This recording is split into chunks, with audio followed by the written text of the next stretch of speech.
All right. Today's guest is someone very, very special to me. Someone who understands me in a way that these tall folks will never. And that is our fearless leader, as I think we would all acknowledge, Caleb Grimm. Caleb Grimm, everybody. Welcome to the show, Hey, Caleb guys. Grimm. Yes. How are you, my friend? Good. I miss you guys. I miss being a part of this band. Yeah, how's life separate from us? I'm good.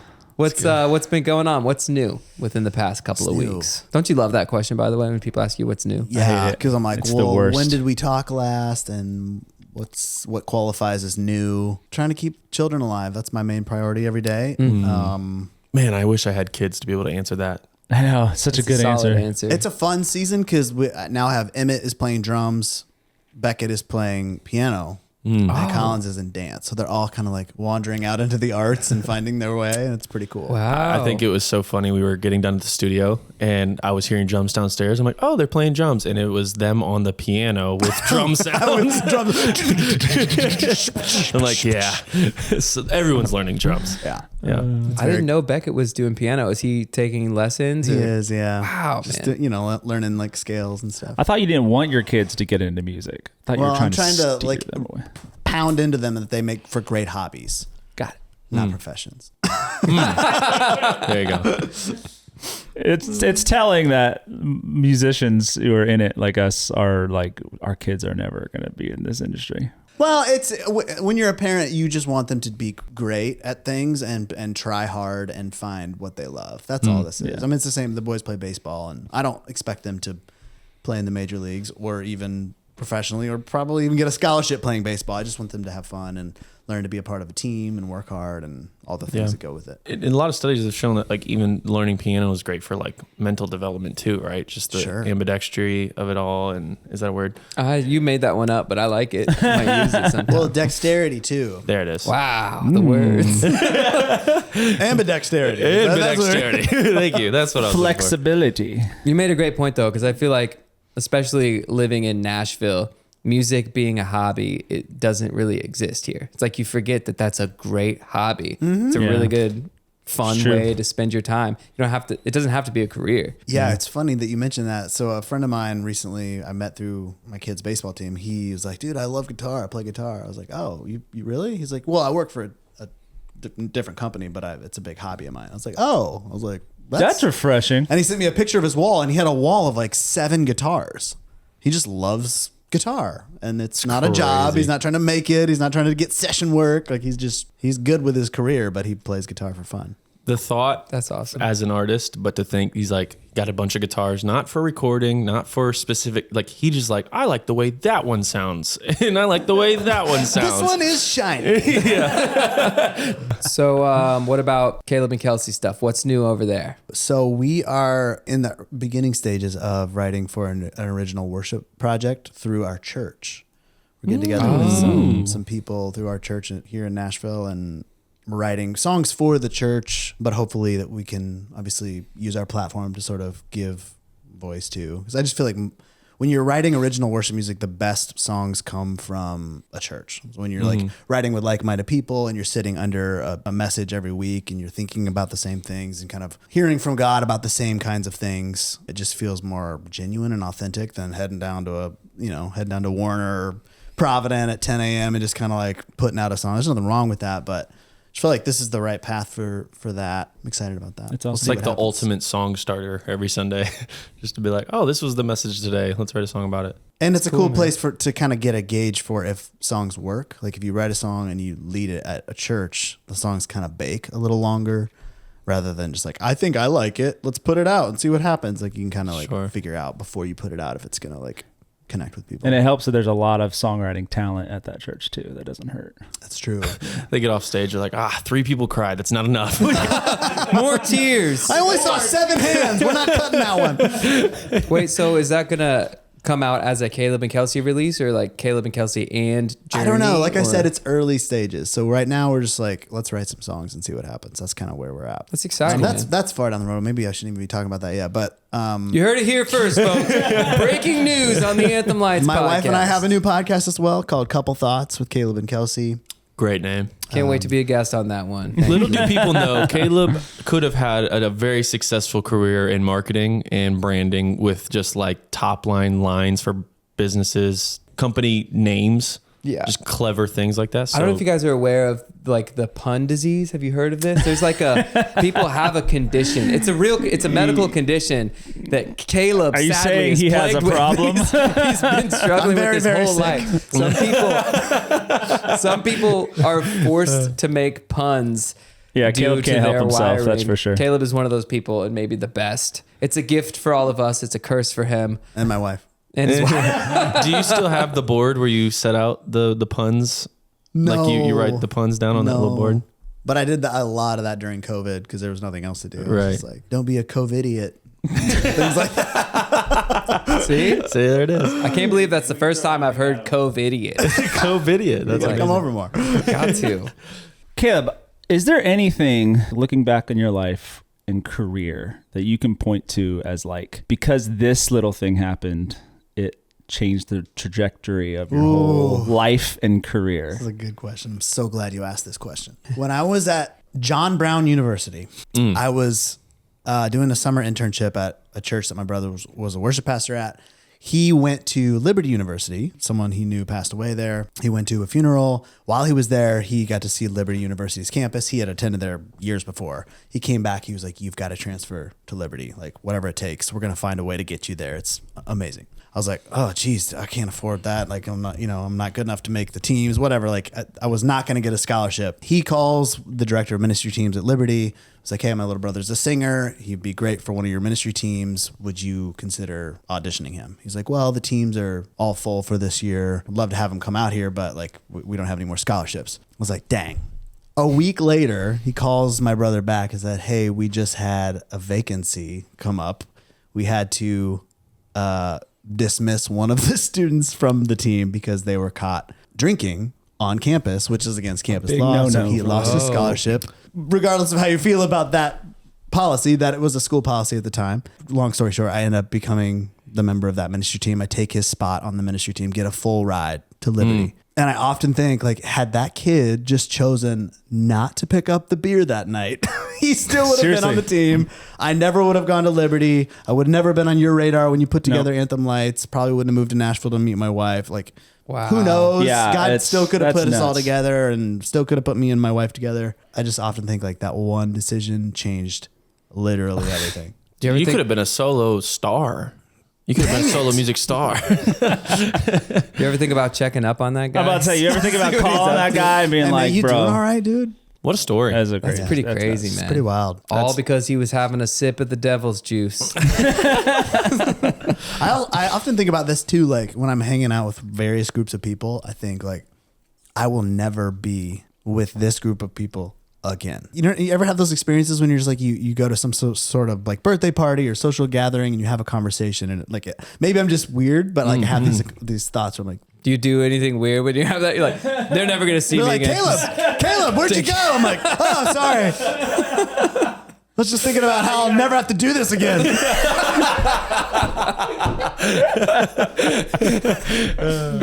That's good. That's awesome. So how was your time in the ministry teams at Liberty? I don't think I've heard that much of that part of your story. Yeah, it's true. Yeah, how long was that? So it was 2 years. It was by far my favorite part of college. Yeah, I mean, Liberty has ministry teams that go out every weekend to different churches, and we're basically ambassadors for the school. We go out and we bring fulfillment cards, try to recruit other students to come to Liberty and check it out and stuff. But I was on like a Rascal Flatts wannabe vocal group. There's 3 singers. All the music was like pop country. That's where the country comes from. Yeah. I don't know. Do you guys remember 33 Miles?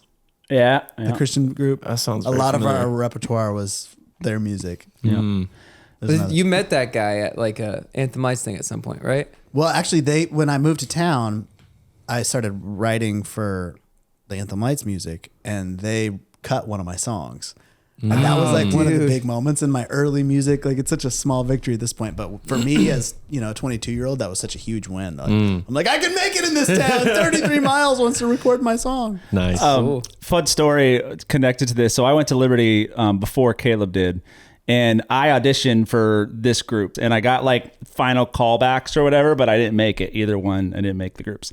And so years later, when I came and stole you and Kyle away from that group, I was like, ha, sucker. That's what you get. That's what you get. You said no to me. Now I'm taking your members.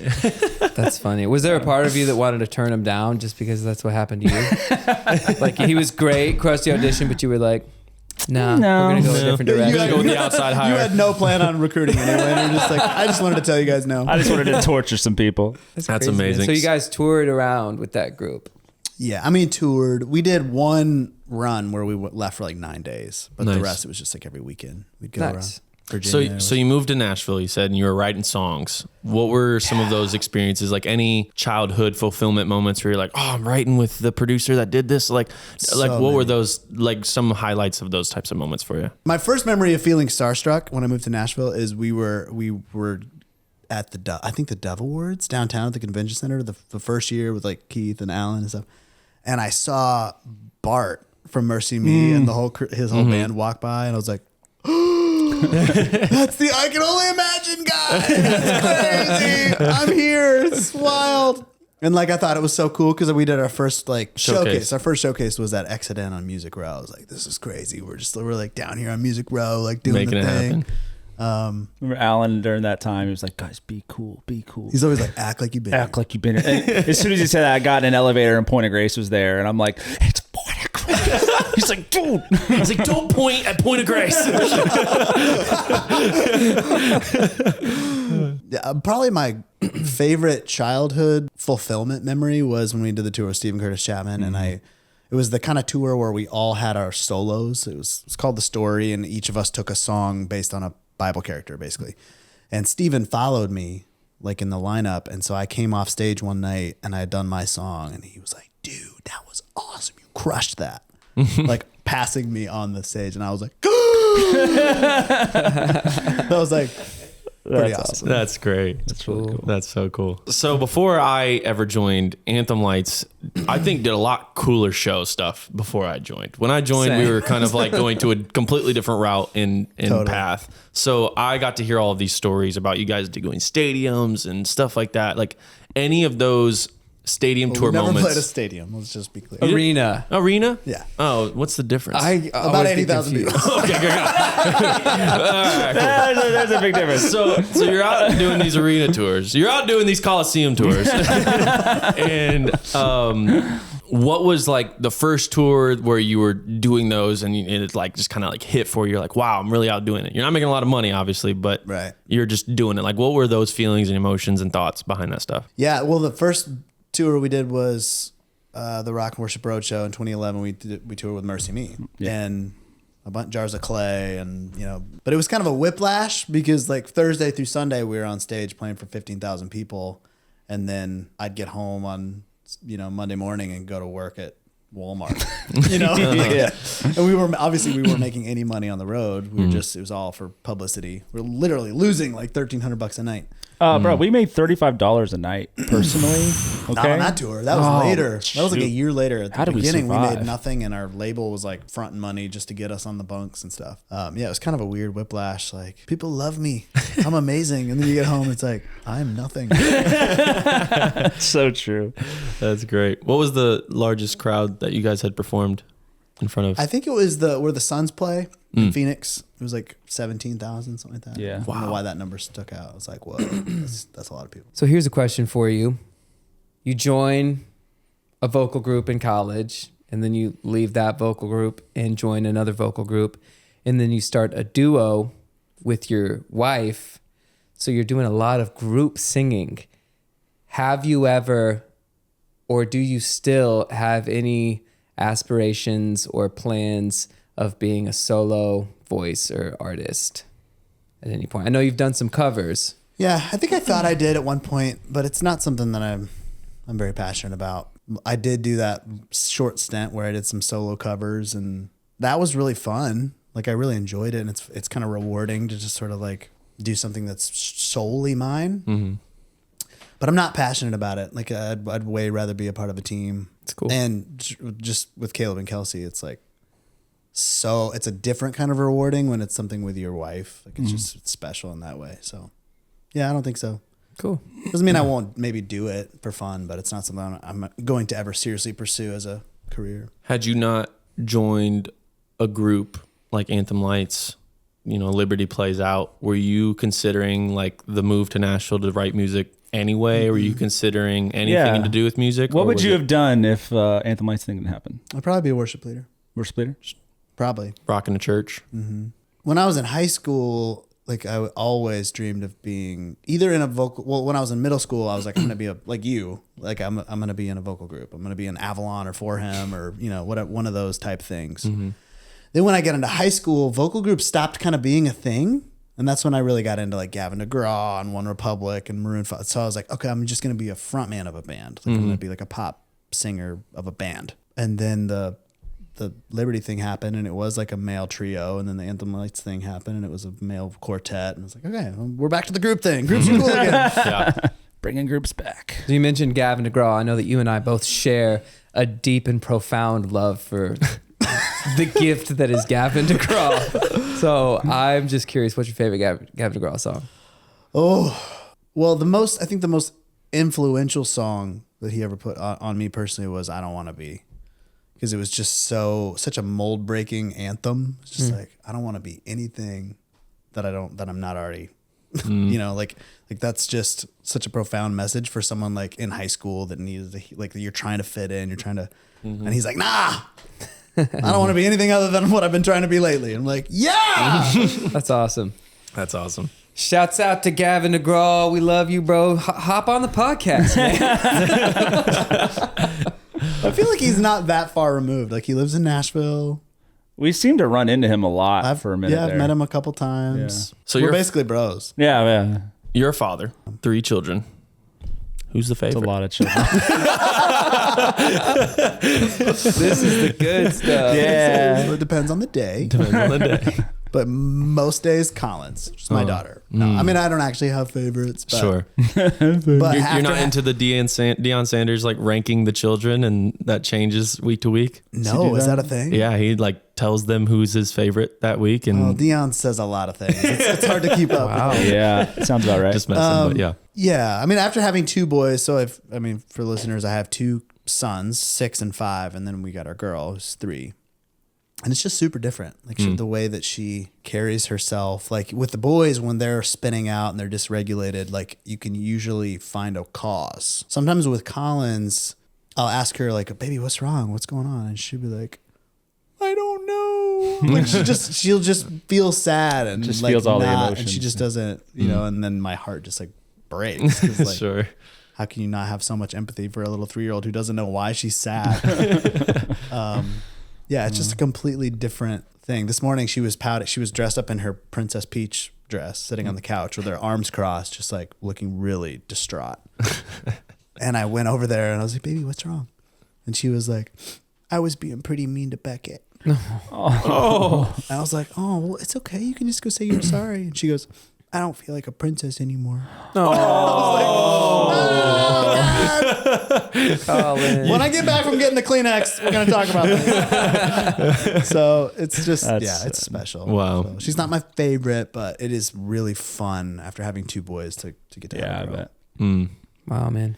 And you I start like with a her girl. 'cause- You're going to have the same thing when you get a boy. You're gonna be like, this is crazy. I know. I like her the most because she always loves the Disney stuff I wear. Right. She's Chad a big always fan. walks in with Mickey like ears on his hat or his shirt or something. Ted, I'm not seeing any Disney. I'm on Yeah, this is sorry. a I rare figured it'd be a occasion. copyright issue, No, I think all the time about, because like you said, 2 boys and then a daughter. I have a daughter, and it's hard for me to imagine being a father to a son because it feels like it would be very, very different. I'm just curious, did it feel like a big shift, like a major difference in the way that you parent? Or did it just feel different in any way? Because I don't know, it seems like it would to me. Not really. With each one, I just had this like, the predominant feeling I had was, I can't believe you're mine. I can't believe you're here and that you belong to me, and that like the first one was crazy because it's just like such a life transition, and then you get we got a second boy. I'm like, there's 2 of them. This is crazy. Like And then when we got the girl, I'm like, this worked out amazing. Like, not like we got 2 awesome boys, and then I got my little girl, and now we can be done. Like, this is working out way too well. Like, I felt almost like things are going too well. Like, Sure. Felt like too good to be true. It's not to say it's not super hard. Having kids is hard. I raised a dog. Like, do they get out of their crates a lot? Or Caleb, we just want to say thanks for being here, man. It means a lot. You take time out of your day. Happy to be here. Show up on this podcast. Do you have any questions for Caleb before we go? No, I think this is really great. Obviously, our fans want to get to know us a little more. So to be able to interview each other is cool because we have a little tongue in cheek as we're asking you some of these questions because we know them, but to hear them rephrased or even expanded upon, it's great. Who's next? We should do this again sometime. Thank you guys so much for listening. Stop laughing. We hope you all had a lot of fun with us. We had a blast just hanging out with you. Please follow us on all our socials if you want to see more of the games we play and the weird questions and the jabs we have toward each other and all that fun stuff. Follow us on YouTube where we're going to post a lot of these videos. Please leave comments, ask us questions. We love you all.